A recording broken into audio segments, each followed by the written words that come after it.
African Electoral Network has commended South Africa for inviting foreign observers to monitor the local government elections, but warns that the violence and killings that have preceded the polls could negatively impact South Africa's regional standing as a democracy.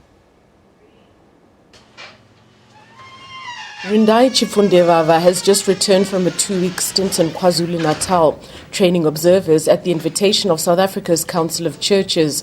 A regional network of observers are monitoring South Africa's municipal elections for the first time, and expectations are high.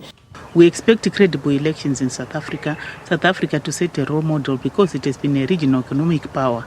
So we expect it also to set the lead in terms of how their elections are run. Electoral support organizations are concerned about the effect of pre-election violence beyond the borders. South Africa has always been an example of democracy, but a hotly contested election has left at least 14 councillors dead. We've seen it on the increase. Even in Zambia, there were issues to do with the violence.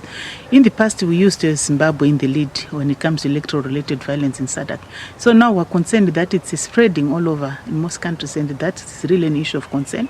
It seems we're eroding the gains which we were making in terms of consolidation of democracy, and that is really worrisome. Beyond the elections, the Electoral Support Network says each of the region's countries needs to routinely re-evaluate the electoral systems. Apparently, there is no one best electoral system.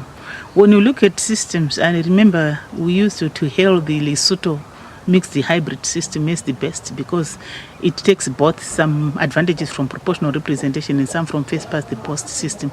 But what we realize is that of late it has been marred by lots of problems and it was manipulated. South Africa is being urged to address issues of intra-party democracy and the imposition of candidates that spark the violence.